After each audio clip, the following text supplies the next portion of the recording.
Mboti na balandinyo 60 Congo Kinshasa et revient longa les bassins de savoir une fois de plus na elibo sunabino pour na couper la bino analyse politique par rapport à la réalité zali koleka na katamboka na biso comme on a toujours l'habitude ya koloba mbutu na politique. Aujourd'hui, j'en préfère mieux ya koye la bino un petit journal pour na komeka kosala analyse politique makambo elobami et plutôt réfléchir ensemble.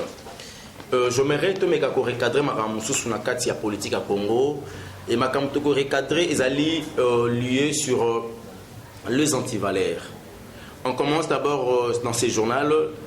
Journal des alliés, comme les journaux des alliés, les potentiels. Les potentiels, dans un thème, topé titre phare, au Bakomi, le gouvernement Ilunga entre rupture et continuité. Vous savez, il y a deux mots clés dans le titre. Gouvernement Ilunga entre rupture et continuité. Rupture yanini, continuité yanini. Voilà. Rupture, il y a système, il y a gouvernance qui était passé avec Augustin Matata-Mpogno, qui était passé avec Mwanamboka Sami Badibanga, qui était passé avec Mwanamboka Bruno Tshibala. La continuité, qu'on continue nini, qu'on continue le système Kabili, qui régit plus la politique démagogique et permettra Kimbo Kanabiso et Zonga Sima. Voilà pourquoi aujourd'hui on préfère tout ça l'analyse Nayango, s'il y aura la continuité ou il y aura ce qu'on appelle le rupture. Le rupture à Mokoyana Moyenini, continuité Kosalema Lolengenini. Est-ce que la continuité a cette possibilité et va continuer chemin Nayango? Oui ou non? Je peux dire oui, je peux dire non. Est-ce qu'il y a la possibilité rupture et salement? Il y a gestion, mes gestions et salement qui autrefois, je peux dire oui et je peux dire non. Je commence par la continuité. La continuité peut se faire, c'est possible et salement. Pourquoi? Parce que même personne et même personnalité qui n'a pas responsabilité en Boka, c'est la même personne, la même responsabilité. Vous saviez, dans la science politique, il y a deux choses. Il y a ce qu'on appelle la conservation du pouvoir et puis la conquête du pouvoir. Mwanamboka Joseph Kabila Kabange, il a cherché à conquérir le pouvoir. Il n'a pas pu. Parce que Félix Antoine Tshisekedi Tshilombo, Baïmbo va passer sa chance, il y a président de la République. Joseph n'a pas pu conquérir le pouvoir. Il a créé ce qu'on appelle les manœuvres dilatoires avec Mwanamboka Corneille Nanga pour à concevoir pouvoir sur le plan Yaba institution Yamboka. Voilà pourquoi on peut parler de la continuité. Il y a le système Kabili. Pourquoi? Parce que Joseph Kabila, avec sa famille politique, Joseph Kabila, quand je parle, Joseph Kabila est un système à Simbiba institution Yamboka.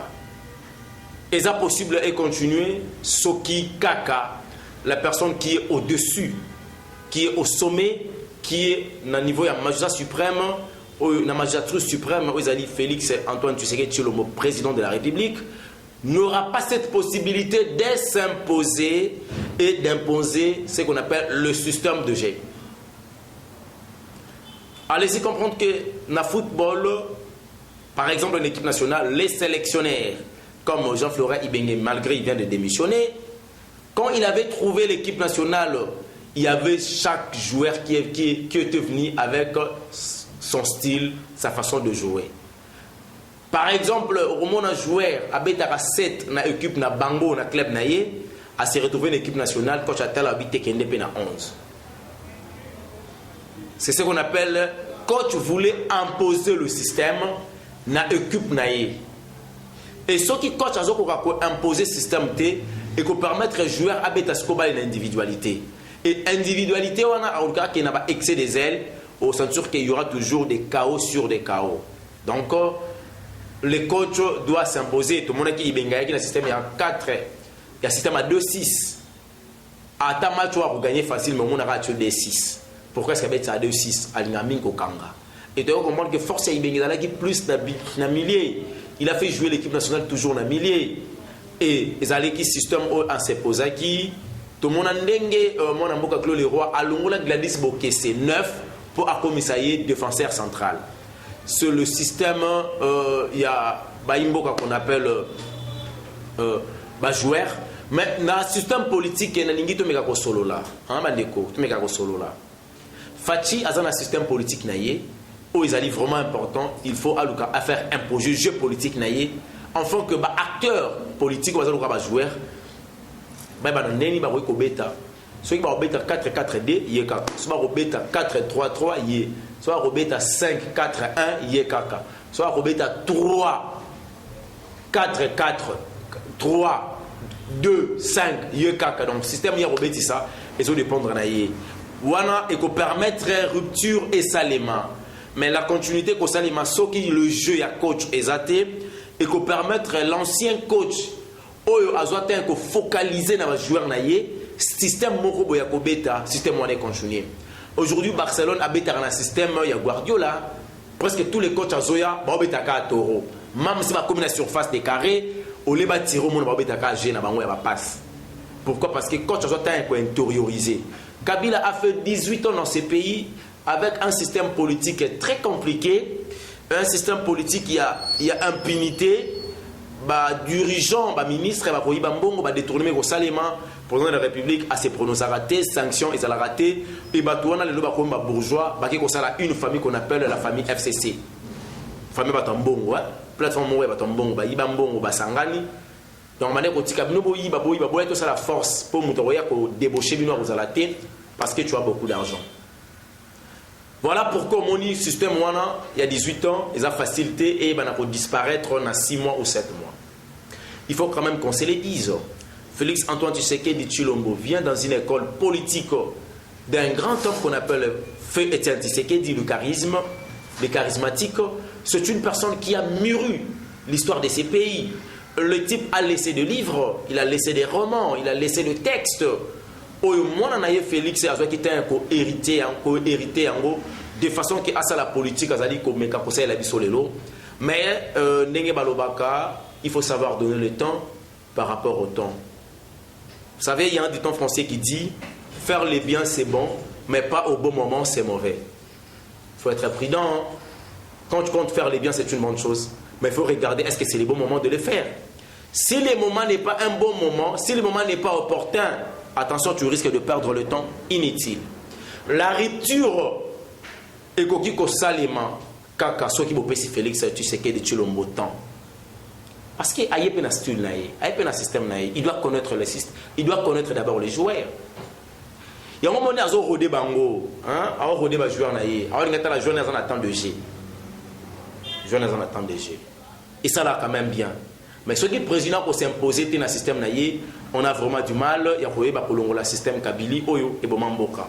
Et à cause de la risque pour la présidente de la République, en 2023, Baimbo va passer sous chance. Mais confiance au va prêter la présidente de la République parce que Bayebi d'abord c'est un Congolais qui connaît l'histoire de ce pays, qui connaît les problèmes de ce pays. À mon avis, ceux qui sont malades, sont malades. Par exemple, on souffre dans ligne. Au même moment, on traite à le colo. À quoi c'est qui ça le colo? Ligne aussi là. Félix Tshisekedi est un généraliste. Il a vécu un bon moment aussi, le pays a développé, il connaît comment est-ce que Bamboka Bandingue a émergé, il connaît comment est-ce que l'Ibanda et le Congo va vivre. À vivre en Congo, il connaît nos souffrances, il connaît la problématique au Congo. Donc, entre l'évolution et entre le chèque. Donc, avec cette possibilité, au Yazanango, le Lonakata Magistrature suprême Yamboka a dit comment jouer la carte de façon que le Congo est banakobima. Je demanderai seulement de donner le temps au président de la République qui est Félix Antoine Tshisekedi Tshilombo et ça sera une bonne chose. Mon amboka Martin Fayulu m'a dit le président et un parti politique SID tiens bon, il y a pour le bas été voix naïe, ça a été dérobé par le président de la République Félix Antoine Tshisekedi Tshilombo. Il a droit de dire tout ce qu'il peut dire parce que c'est ce qu'on appelle la démocratie de la pensée. Quand il y a la divergence de pensée, Toko Misango insulte, Toko Misango haine parce que ça ne va pas nous servir. Martin Fayulu Zandoki, et jusqu'à quand a cessé la vérité des urnes? Mais non, quand même, tout réfléchir. est-ce que Martin Fayulu a droit à côté la vérité des gens? J'en crois pas. Le président Fachi avait bien dit que j'aurais besoin d'avoir une opposition responsable, une opposition par laquelle moi, Félix, je veux m'investir. Nako aider Bango, Poto Tambola. Donc même le président de la République, et ça l'a caillé bien comme on a Fayulu, parle de vérité des gens. Oui, parce que Fayulu a s'accrocher na nini pour à l'opposition. Nengatikali na kata radicalisme, c'est cool. Pour que la démocratie soit en exercice, il faudra aussi avoir ce qu'on appelle l'opposition. Et surtout une opposition responsable. L'opposition rôle naie azali pour dénoncer ma bé. L'opposition rôle naie azali pour appuyer makambo malamu, pour télémer les antivaleurs, pour faire marcher makambo tant makambo baboyi ko faire marcher yango. L'opposition ganga a une voix forte et permettre Baimbo va comprendre que voilà et qu'on permettre au président de la République soit pouvoir en place va travailler pour opposition comme déjà pour attaquer Bango. Mais quand vous tous vous voulez pas que Fayulu soit l'opposant du président Fachi, ça serait quelque chose qui est tellement mauvais. Pour permettre la vérité des urnes l'Obama, pour permettre Martin Fayulu d'être en opposition et nous demanderons une abandonnion sur au Bazali qu'on parlait au nom du Martin Fayulu. Nakati ya opposition et à la sujet na bisoté, topé sujet na binoté ba congolais, binoté dans la opposition, il y a pour profiter, il y a pour injecter la haine. C'est pas bon. C'est pas ce qu'on appelle congolais. L'amour c'est notre carte d'identité. Hein? C'est notre carte d'identité. L'opposition, nous sommes dans l'opposition et non parce qu'il y a la haine. Parce qu'il y a, il y a ce qu'on appelle les conflits politiques. Non, non. Nous sommes dans l'opposition parce qu'il y a la divergence des pensées. C'est un peu ça. Nous sommes dans l'opposition parce qu'il n'y a pas ce qu'on appelle la convergence des idées. Les idées écoutanité.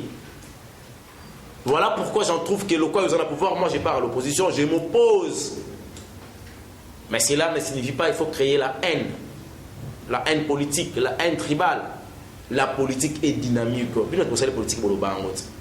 La politique est dynamique. Ça varie. C'est variable.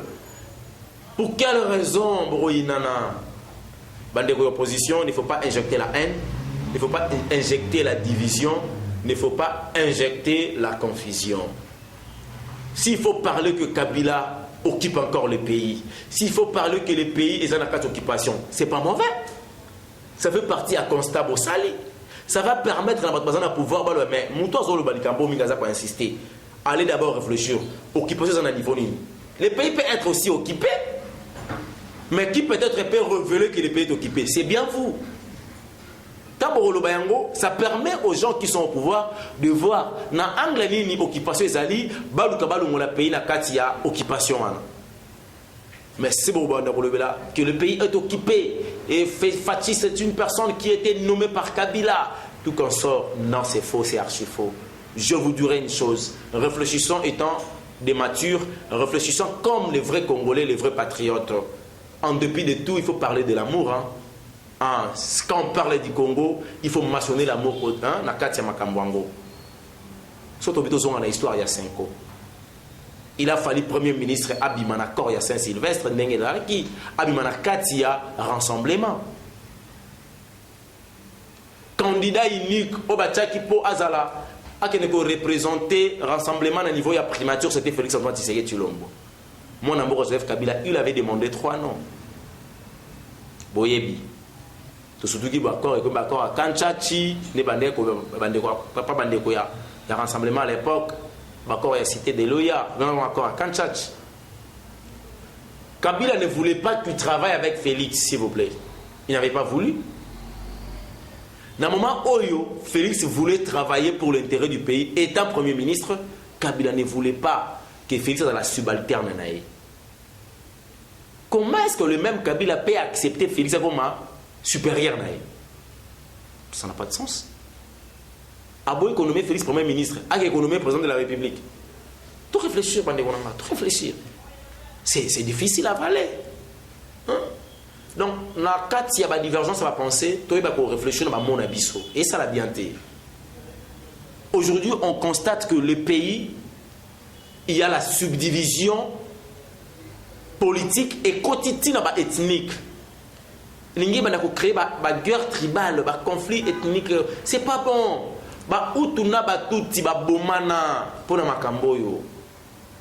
Je ne suis de Rwanda. Vous avez une histoire. Paul Kagame, Aboma Pierre Abiarima, vous avez une histoire. Aujourd'hui, batende na nunu bazoyo kanate. Na niveau ya yumbi a na bandundu. Vous comprenez ce que ça fait na Kouilo, pardon. C'est pas du tout bon.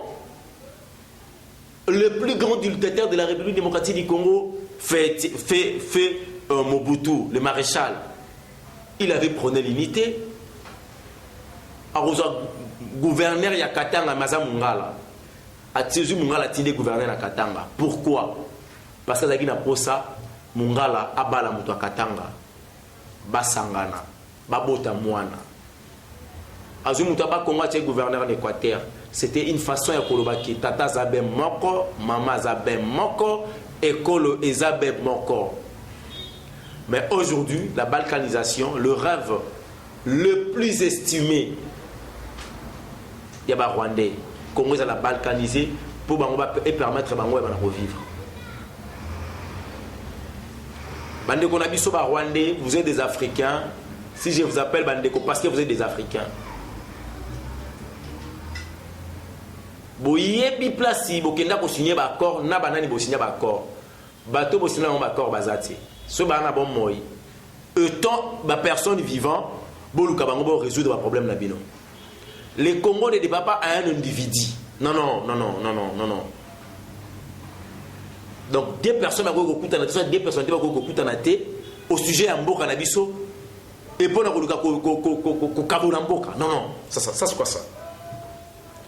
Rwanda nzamba eba ki bozala ba Rwandais apesa bino la terre rwandaise pour faire la terre na bino. Ils ont comme des comme mususu ba vivant na nguba na pétrole on est ba sénégalais. Ils ont rien quand nguba na pétrole na bango ba on vivre. Hein? Ba ça pas tout. Mais qu'est-ce qui fait que bango ba ya pété na Congo ba ya pe créer moi ndenge mongo. Et ça a bien été. Nous demandons l'amour, nous demandons l'unité. Le président actuel, le président Félix Antoine Tshisekedi Tshilombo. Moi, je lui appelle Moïse. Hein. Si je dis Moïse, parce qu'il a entraîné le pouvoir. Tala, bandeko, tomeka ko réfléchir ça ka. Tolongwa plus na kati ba raisonnement, mais to kodra na kati ba réflexion. Parce que raisonner et réfléchir, ils ont des mots différents. Et puis, ils ont signifié le comment côté. Souvenez-vous l'histoire de Moïse. J'aime bien cette histoire. Un enfant de 2 ans, un enfant bébé, ordre Pessami et pas à Pharaon à l'époque, en disant que de 0 à 2 ans, il faut avoir un animal. Maman et Moïse a dit non, makila moi nangati. Na préféré moi na kufa, na yokaliwa na ina sango. Ache moi na moi kitunga, abwa ki moi na ina bale. Or le destin de Moïse et ben ne kotam wana Moïse na kati bale. Il y avait aussi des ngando, bangando bazani bale wana. Banyama banyoka ba pe koya ba sui moi na bébé innocent, moi na zochola. Destin de Moïse et accompagné qui tourne à Bataki Moïse, tina makola mona Pharaon. Mona Pharaon a le côté, mona bébé. A bosani que instruction ko mbana mibale uti ndako tatana ye. Pour la grandeur il y a destin, ndenge tambu sakabato. Et comme ici Moïse ndako mokondi.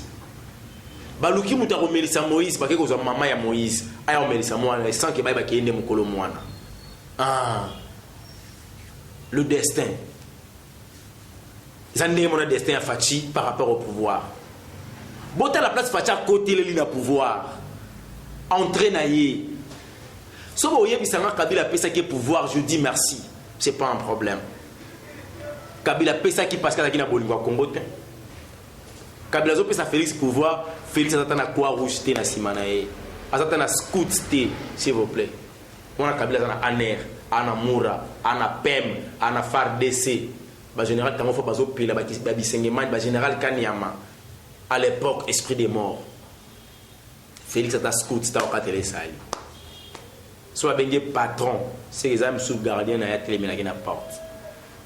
Soit bengue président, à l'époque il y a IDPS. Ba combattant les ba soldats na ye. Mais Kabila ko cédé na moyenne. Oui, ça dit Kabila ko cédé na moyenne, a nommé na moyenne. Allez-y comprendre Moïse a commis. Bandoronanga. Maman na nourrir yé, à l'été a pessé libé la milice. À un moment moi na ko mokola. Destin Moïse qui a côté na ndako ya Pharaon pour découvrir la magie égyptienne. Comment est-ce que Pharaon réfléchissait contre le peuple Israël? Comment est-ce que Pharaon a organisé un plan contre le peuple Israël? Et ça va permettre à Moïse de connaître l'Égypte, le lengeni ne fonctionnera contre l'Israël. Pour l'habitant à côté de l'Israël, à côté de l'Égypte, pardon, a la facilité d'orienter Israël. Et dans cette époque-là, Moïse ne savait pas même que Nzamba Obengaye. Il ne savait même pas qu'il va écouter un Nzambé. Tika président Félix, Azala na kati ya FCC, ndebo bakaka kota FCC. Botika ya fana na kati ndaku wana ya mabete, akeko yeko la magie ya FCC. Akeko apprendre comment FCC a réfléchi pour na Congo. Comment est-ce que FCC a bongisa makambo pour na ba Congolais? Comment est-ce que FCC a dit pour préparer quelque chose pour ce pays? Et aïe ba nini na koki ko sala tango na ko bengama na frapper FCC. Moïse Mongolazo rappelle. Raconte à l'époque de Nzambé, à Nzambé V, na Salioni. Yo ti dans na Pharaon Mutoyo. Azali le plus puissant de la terre. Première force de la terre. Même États-Unis ont cocaté à l'époque. Papa, ngar mette scout te quoi rouge te roulage te mondo qui te likonga te flèche te bengi likula na lingala na osuka api. Nzamba tuni Moïse, qu'est-ce que tu as? Moïse a répondu nazana bâton boaka. Moïse a boaka bâton mate baluki nyoka. Moïse a kraki mabiko kimate simba bi vers recevoir bi simba tanga simbezo nzete. Moni nzete ya Moïse. Bâton na yoana et qui n'est que comme nyoka na ndaka Pharaon et mela ba nyoka nyonso ya Pharaon. Le même bâton à Moïse et bimisa mai na désert. Le même bâton à Moïse et bêta na mer rouge et fungwama. C'est comme ça avec Félix Antoine Tshisekedi Tshilombo, s'il vous plaît. Moutoua Zobo est culte d'adoration, culte de personnalité à l'Ingangotier. C'est parce que le destin de Dieu est assuré, s'il vous plaît. Tu comprends ma kamuna angle nyonso. Félix Yoana ndimi ko sacrifier jeunesse nae au sommet ya mboka na biso. Allez-y comprendre que akeko yeko la magie siko ndenga za azwi mbela ya Nzambe. Ko la sabengi Félix depuis le 23 décembre na partir. Ko la bengaki atuni qu'est-ce que tu as? Il a dit j'ai le courage. Nzambe c'est kende la courage na yo. Courage à Félix Tshisekedi nezali nyoka oyo et que n'est comme la nyoka oyo salaki na Genève. Courage na yewana na retirera signature. C'est le même courage à yebisi peuple congolais que Kabila zali partenaire. Si tu veux connaître, si tu veux combattre ton ennemi, si tu veux combattre Musika Keba, ndeka tolobaka na adage na lingala, mutabata maliko na maele. Ba combataka ennemi pembeni. Et puis avec amour, au long est facile. Bon, nous allons le lingue où il permet à Kamutu, à Bossa na kokanisi l'omade. Nous avons la facilité à redécouvrir la faiblesse naé. Nous avons la capacité à récupérer. Azuye partenaire, pourquoi, Bande Konanga? Félix Azuye Kabila partenaire, pourquoi? Parce que Kabila Koki Koye c'est que Mindele, ba coopéra Kaboé, Keba na ba français, Keba na ba belge. Kabila Zamabé, mais pas à 100% s'il vous plaît. Na taxé dans 9%, na tiré quand même 1%. Pourquoi? Parce que Kabila a accepté de ne pas prendre l'argent. Il y a des occidentaux impérialistes pour organiser des élections. Ce cas où Rambongo on a tombé tout souka. Pour mener la banoïde na kandana na poche. Web sabiso. Kabila a organisé élection en Bonga ba Congolais pour opposant à ma président de la République. Coup de chapeau Joseph Kabila Kabangé. C'est du jamais fait. C'est du jamais vu. Ah, nous sommes des humains. Le plus grand problème est pas dans le brevet longa, ils allaient reconnaître le bien des autres et non n'a qu'un déco c'est marteler les autres pour vivre na katama be ya moto et son nangote. Na romo kitananga na ngina kenanga. Bon retenir le komoko que moi Namboka Félix, tu sais que du Chulombo, le président de la République, Tata Ekolo Congo, Azanzambe te poisanga mabe. Azape Satante, poisanga bolam. Akamutu. Lisungi na yo, ndeko sala apport ya Congo, et pas na ye Tata Ekolo. Affection bolingo na yo, ndeko sala ete epesa ye makasi, a travaillé encore dur pour ces pays. De loin tout comme de près. Yekola koloba malamu ya mboka na yo, yekola koloba malamu ya président na yo. Félix ne peut jamais accepter de vendre ce pays. Batunyo so oyo, basala mabe na mboka oyo, mabele ya Kongo boya bango. Et kobo ya génération na yo, yo zate mes génération na boyango. Yo resisa mes génération na sematika le resurvité. Ah. Félix, il est conscient que le pouvoir a pouvoir à Makila. Les combattants de l'IDPS, le peuple congolais, ont payé leur prix du sang. Ils n'ont pas Koufa pour un combat. Félix a commis pas sa commis. Martin Fayoulou a été frappé d'une balle de caoutchouc sur la tête à cause il a pris un combat. Combat on a le commissaire congolais la place pour la première fois. Tobe dans ma boko c'est vous. Tobe dans ma boko. Ah nzambel bovie longa. Na komo chiteranga. Bigono lingolo baka eloko yo. Le Congo a été composé na 4 langues nationales. Swahili, Lingala, Kikongo et Chiluba. Son alobi Kikongo et zola que je suis un Congolais. Parce que ça fait partie de la langue nationale langai. Ce qui n'a pas lingala, d'ailleurs j'en suis fier parce qu'ils ont appartenu à la langue nationale langa. Ce qui n'a pas chiluba, idem, n'a pas swahili et lokomoko. Mais total amboka ndenge bandaki. La première personne ou premier école oyo, to première langue nationale oyo ils ont pouvoir, ils ont qui Congo. Kasavu. Fimu Congo avec pouvoir. Deuxième, fait Mobutu, Mongala, a du pouvoir. Troisième, langue nationale, Kiswahili, ils ont du pouvoir. Avec l'histoire des musées. Maintenant, le 4e langue nationale, ils ont du pouvoir, et comme il problème. Tu l'as pas tant du pouvoir, et comme il problème, 4e langue nationale, ils ont. Tant qu'on a qui Kasavu vous promet c'est posate.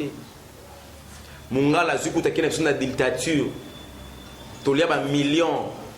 Non là ba fouta Minerval à 10 millions nouveaux Zaïre à l'époque.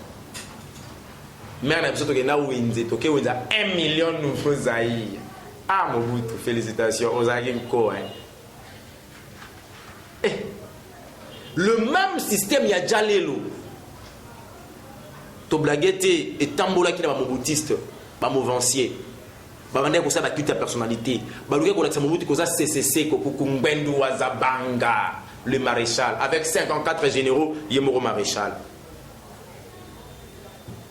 Tant nous a commis Bakima. C'est le général Maël qui avait sauvé la vie à Mobutu à Congo. Aibisi papa, Moussa Sapusa Nikende. Mobutu ayokaki, Mobutu Kimi. Mayela ABC Seta, ABC Sarma, Bochana C. Béré rouge, béré vert, Bochana C. moi maya kota ataka congolais bazui pouvoir outi tant pour tala to mekano ko solo là pouvoir outi pas Kasavu et pas Congo Mobutu a récupéré pouvoir na coup d'état a récupéré pouvoir na coup d'état mungala to pouvoir na kanza a konza ngope na kanza na ki mungala nyonso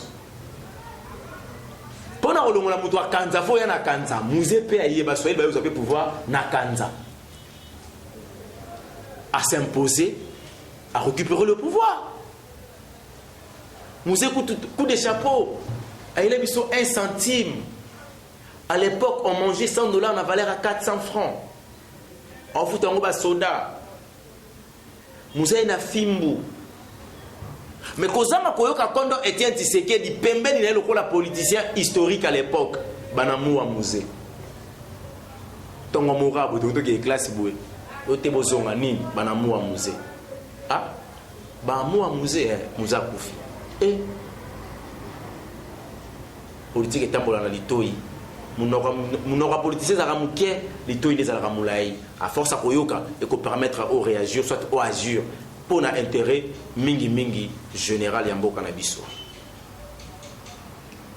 Joseph Kabila a récupéré le pouvoir parce qu'il n'y avait aucune personne qui avait au pouvoir à l'époque. Afin d'en avoir quitte ses avis d'ailleurs, Fandinae. Bandeko Vital Kamere, combo ya pacificateur et Outawa. Tout n'a pas paix à son âme, Augustin Katumba Mwaki. Tout le monde a Kabila le quoi à Moutou. Mais j'ai su Yambo Kabila, Augustin Katumba Mwaki qui faisait tout à l'époque. Ba vieux wana banda ko betela Mobutu Jalilo l'époque ba monika Kabila ya bi un homme faible ba motu bazonga ta bazo be mena ba vele okengwa dondo Jalilo zongi 100% raïs Wumela soki ni seko na seko soki nini ba memi Kabila ti 18 ans ba même vieux wana o ba zena Mobutu bazongaki yango moni président de la République ba imbo ko bazo senga bilonya batata wana te ba jeune baza batata na so batondika na gouvernement risque surtout beto interroger histoire il y a l'extrême Mwamba il y a la mère Mende Azares Roubero bon ça Mbusa Nyamwisi Jean-Pierre Bemba ce sont des rebelles rebelles on va ça na Rwanda hein ça on a Congo na mboka na bango on imaginer tu peux imaginer bah ça les rebelles na mboka na bango tu te rebelles contre ton peuple. Qui est le vrai rebelle? C'est toi. Quelle est la raison il y a rébellion à eux? Intérêt personnel. Non, c'est pas ça. C'est pas ça. Kabila 18 ans, papa, on a.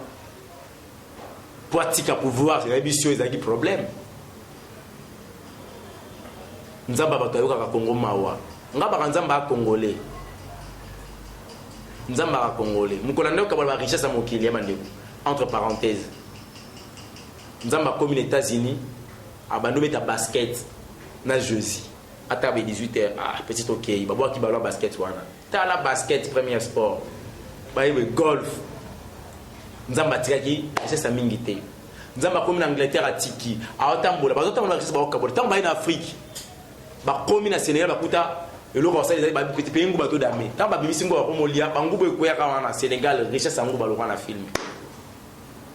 Petit pays ça pétrole, tous les cas, tout pays c'est moins pétrole est au Sénégal, pétrole est en Libye, pétrole. Richesse qui est belé.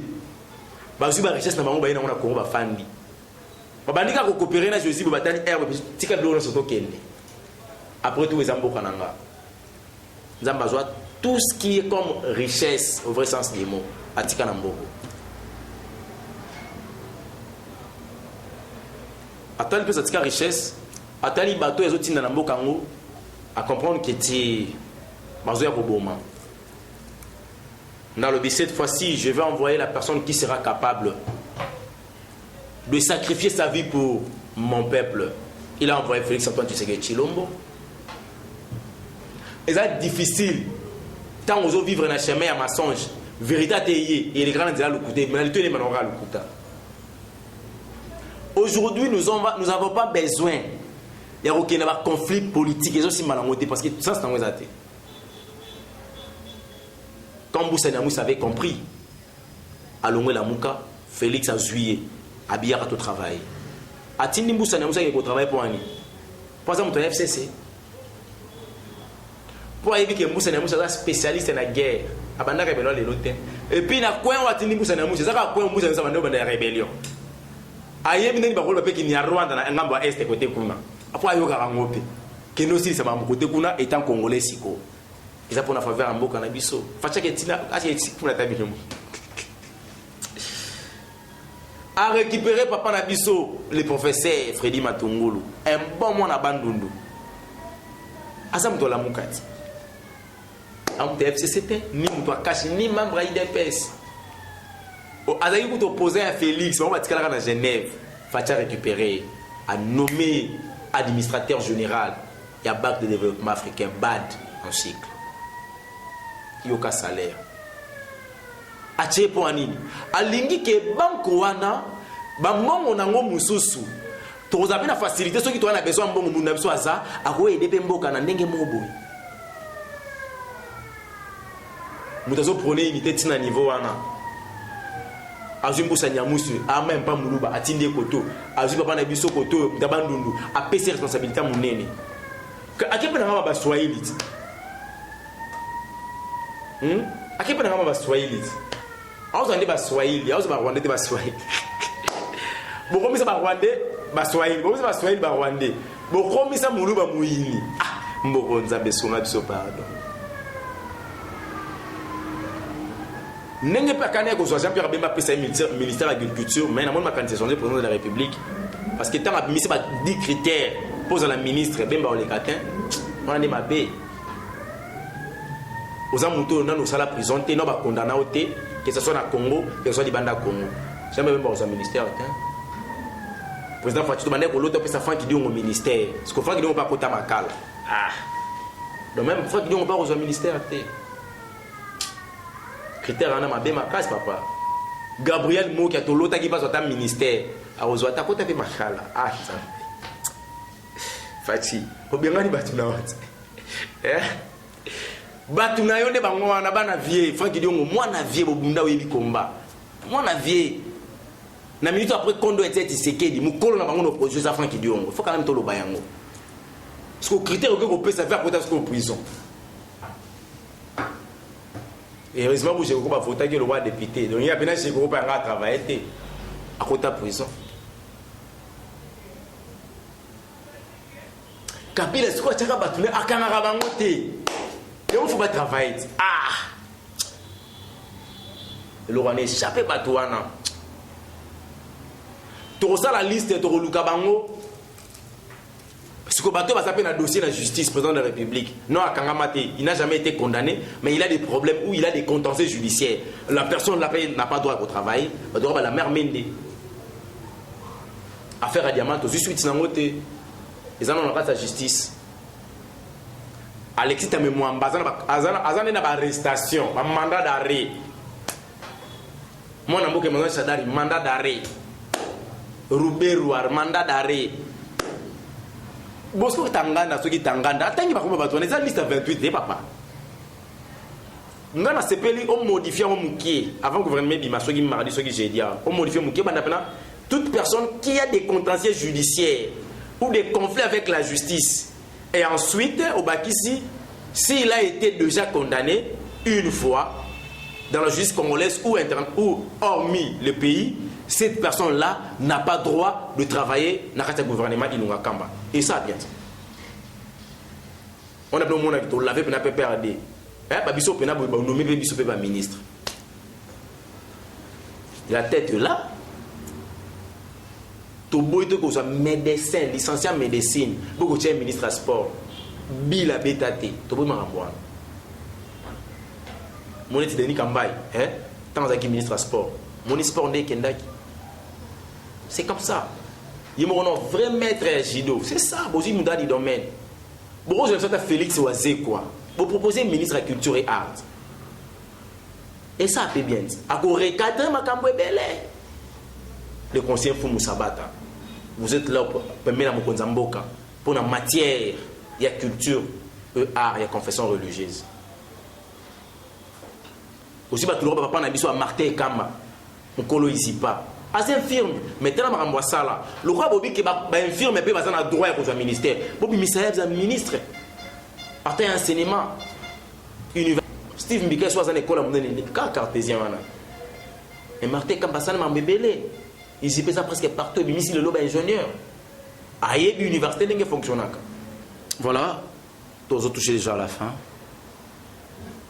Rupture, il y a un système Kabylie. Et ça difficile et loin, mais c'est impossibilité. Je ne sais pas ceux qui vont comprendre le jeu de mots à utiliser. Et ça difficile, système il y a Kabylie, rupture et salima. Mais il y a impossibilité. Car la possibilité est égale à Chilombo. L'impossible n'est pas le nom de Chilombo. L'impossible n'est pas le nom de Chilombo. Mon amboka Martin Fayulu, soldat du peuple, continue dans l'ITS. Moi je t'encourage. Ceux qui traînent l'opposition et ça la bien, mais tout le monde a l'opposition. Ceux qui viennent travailler dans le président Fachi, à quoi sert bon de parler sur la démocratie? Et ça, c'est les capsules pour comprendre. Il faut savoir pour nous que ça va Congolais, pour que le président Fachi que Keba, Nebokena, Akita me menace, ceux qui t'ont me na Sénat, moi maïe les ala. Pour tout me marrer ça la boue. Et pour permettre, moi on a ceux qui est liboso. Coup de chapeau na boulot. Martin Fayulu, nous allons continuer avec la vérité des urnes. Mais la vérité des urnes et au loin on fait un tapis rouge. Aux années PK Fayulu, il pose un écart Chilombo, PK n'a pas tapis rouge. Après 2023, vérité des urnes, on va devoir mon amour B. Tous les gens besoin de l'élection 2023. Qui a tout rôle, tu as posé à penza, vérité des urnes. Et ils ont un sens. Si tu fais faillir lutter, alors la vérité des urnes. Si le moulaka n'est pas haine, conflit tribal, moi, la division, tout le monde. Si tu fais le président Félix Chilombo, parce qu'il y a des présidents élus, à Osamoussa. Je dis un grand merci à Gilles Orange qui était derrière la caméra pour nous aider. Pourquoi pas à Wilfried O'Brien, la caméra Mainsweg, la bébé de Igor. Coup de chapeau, merci pour le travail. Je aimais parce que tu as repris le travail. Je dis encore un grand merci à ma tante, qu'on appelle Maman Charlotte Ngamoun, Sam Salarande Tolobaki. Ma mère chérie, ma maman d'amour, Maman Nanga Motema, depuis Montréal, Maman Jeannette Bakissa, tout ça la Kande Tolobaki, avec Claudia Bakissa, ma soeur propre, de bon séjour, on a Ratamboka. Donc on a moins malobi ONG bakisa lisunginde makam biso moto za wana to landela makam na pembeni. Merci à vous, ma mère qu'on appelle Maman Vicky Bea depuis Londres. Merci maman pour Nambongo. Tout le bien na bongo. Merci pour Nambongo. Au moment on a bien temps on la bande de ça là bien. So un jour to rejoindre ça so bien. Merci vraiment pour notre soutien à yo, merci pour nos conseils. Pourquoi pas à mon pasteur qu'on appelle pasteur Joël Longo. Techno Project ne tombera jamais. Techno Project ne tombera jamais. Bissobel Brevier on va les passer du savoir tous en Adélé. C'est vraiment un peu tambola. Tout ça la rende Tolobaki. Naomi la Marlène avec le jeune Pichitin Zete à Bolingo, la femme qui a sauté l'infidélité et l'égoïsme en un seul jour. Maman Yaba Ananga. Mère Indira Dondinatu Burger Queen. N'a pas si le mambo te belé. Tata moi si Yaba Ananga Marie-Claire Chango. Tata moi si Yaba Pembe. Abemara Elonga de moi. Et longue de moi, la seule unique, pas une rate, on a profil. Et ça là, jour où anniversaire, on a raté. Et sa considération. Maman, je t'aime, je te l'ai dit. Tata, moi, c'est à Bané Bélé. Ceux qui vous plaît l'émission, vous bien ça, biso bien, vous commettez l'émission. Ceux qui vous plaît l'émission, vous l'ibisi biso, peut-être le lundi soir, on le bezala et malamouté. Tout ça, batouin, que l'autre tangate dans le baka oyo kanisa. Na rolo bape oyo kanisa te, et le bate que na yini, to pe na yini kamorobo. Nous sommes église au milieu du village. Tous ceux qui pensent pardon dans Malobana Bisso. Ceux qui vont bien Bisso pour nous ça Bisso encouragement aux bien. Bon, peut être conseil pour tout bon et aux amalam. Appelle la Bisso à la Bisso bien. Tout le monde à la prochaine. Bye bye. Merci.